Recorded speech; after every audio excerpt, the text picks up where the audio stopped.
Assalamualaikum rekan-rekan sekalian.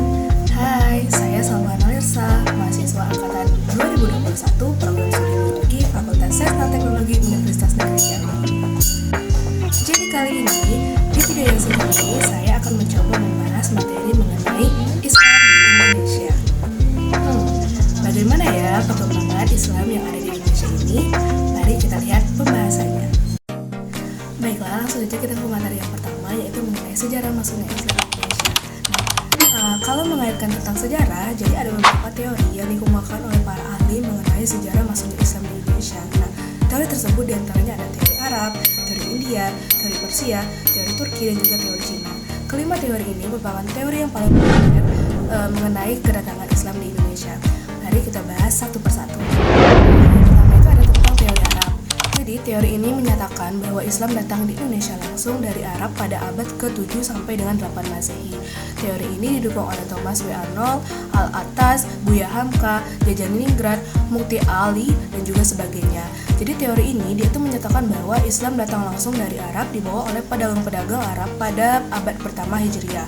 Teori yang menyatakan bahwa Barus adalah daerah pertama yang disanggahi pedagang-pedagang Muslim Arab ini dibuktikan dengan penemuan arkeolog dan sumber-sumber epigrafi yang berbentuk batu nisan. Dari sekian banyak batu nisan yang ada, hanya 38 buah yang mempunyai tulisan Arab. 36 buahnya ini tersebar di makam-makam atau kompleks-kompleks yang ada di Indonesia. Selanjutnya ada teori India. Jadi para sarjana dari Belanda itu memegang teori dengan teguh bahwa asal muasal Islam ini berasal dari anak benua India atau Gujarat dan Malabar. Teori ini ditemukan oleh Pochnapel. Menurutnya orang-orang Arab yang bermazhab Syafi'i yang bermigrasi dan menetap di India yang kemudianlah membawa Islam ke Nusantara. Hal ini didukung dengan penemuan batu nisan di Pasai dan di Gresik, Jawa Timur yang sama bentuknya dengan batu nisan di Kambai atau Gujarat, India. Kemudian yang ketiga itu ada teori Persia. Bukti yang ditunjukkan oleh teori ini ditemukan oleh pengaruh Persia di kehidupan masyarakat pada abad ke-11. Bukti-bukti tersebut mengacu pada proses pengaruh bahasa. Ini dapat dilihat dari bahasa Arab yang digunakan masyarakat Indonesia. Kata-kata yang berakhir huruf to pada kata marbutlah ketika berhenti dibaca h. Menurut Nurkholis, ini menunjukkan bahwa bahasa Arab tidak langsung dari Arab tapi dari Persia. Kemudian ada teori Cina.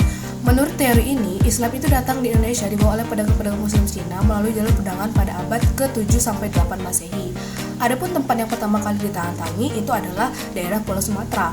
Hal ini dibuktikan dengan data sejarah yang menyebutkan pada abad ke-7 Guangzhou itu mereka sudah memiliki masjid bernama Wazimzi, sementara di Indonesia baru ditemukan makam-makam individu atau interaksi utusan dagang. Teori ini menjadi lemah karena tidak ditemukan sedikitpun tanda tentang kehadiran masyarakat Cina di zaman lembu tua Barus meski banyak ditemukan keramik Cina. Selanjutnya ada teori Turki. Teori perkembangan ini itu dilakukan oleh Martin van Brunesan. Menurutnya, selain orang Arab dan Cina, orang Indonesia juga menerima Islam dari orang-orang Kurdi dari Turki. Saya akan menjelaskan materi yang kedua yaitu mengenai perkembangan Islam di Indonesia. Jadi bagaimana perkembangan Islam di Indonesia itu eksis hingga sampai saat ini. Jadi masuknya Islam ke berbagai daerah di Indonesia itu tidak dalam kurun waktu yang bersamaan.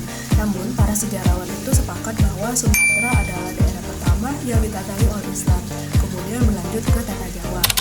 Hal ini dikarenakan situasi politik di Tanah Jawa, yaitu mulanya kerajaan Majapahit yang menyebabkan bupati-bupati di daerah pesisir sana memeluk Islam. Seiring berjalannya Islam itu menjadi kekuatan baru dalam proses pengembangan masyarakat Jawa. Modus ekonomi atau perdagangan membawa perkembangan Islam ke belahan timur Indonesia. Maluku pada abad ke-14 Masehi, Sulawesi Selatan pada abad ke-15, dan kemudian berlanjut ke daerah Kalimantan. Banjarmasin pada awal ke abad ke-16, tepatnya pada tahun 1550. Kemudian dari Aceh, Islam kemudian berkembang ke daerah Jawa yaitu Jepara, Tuban, Gresik pada abad ke-14 atau sekitar 1450 Masehi. Kemudian berlanjut ke daerah Ternate dan Tidore pada abad ke-15 yaitu pada tahun 1460. 10 tahun kemudian Islam masuk ke daerah Demak pada tahun 1480 dan berkembang pesat dengan berdirinya kerajaan Demak pada tahun 1575 sampai 1580 Masehi. Islam sampai daerah Banten dan Cirebon pada tahun yang bersamaan yaitu 1525 atau abad ke-15 Masehi. Sedangkan daerah Kalimantan, Buton dan Banjarmasin Islam datang pada abad ke-16 Masehi pada tahun 1540. Perkembangan Islam di daerah ini ditandai dengan berdirinya kerajaan Banjar pada 1588 sampai dengan 1980. Nah, pada tahun yang sama berdirilah pula kerajaan dari Islam Mataram. Kemudian terjadi perkembangan di Makassar pada abad ke-16 dan dilakukan proses islamisasi yang dilakukan oleh para dai yang melahirkan komunitas-komunitas muslim di berbagai daerah yang mendorong berdirinya kerajaan-kerajaan Islam. Selain kerajaan-kerajaan yang saya sebutkan sebelumnya, ada banyak lagi kerajaan-kerajaan di Indonesia yang turut beserta dalam perkembangan Islam. Selanjutnya itu mengenai karakteristik Islam di Indonesia. Nah, bagaimana karakteristik Islam di Indonesia? Jadi Islam di Indonesia ini memiliki 5 karakter khusus yang membedakannya dengan Islam yang ada di Arab maupun Islam yang ada di negara lain. 5 karakter tersebut diantaranya yang pertama adalah konstekstual, yaitu Islam dipahami sebagai ajaran yang bisa disesuaikan dengan keadaan zaman. Yang kedua adalah toleran, yaitu Islam di Nusantara itu mengakui segala bentuk ajaran Islam yang ada di Indonesia tanpa membeda-bedakannya. Kemudian yang ketiga adalah menghargai tradisi. Islam di Indonesia merupakan hasil alkulturasi antara budaya lokal dengan ajaran Islam. Islam tidak menghapus budaya lokal, namun memodifikasinya menjadi budaya yang Islami.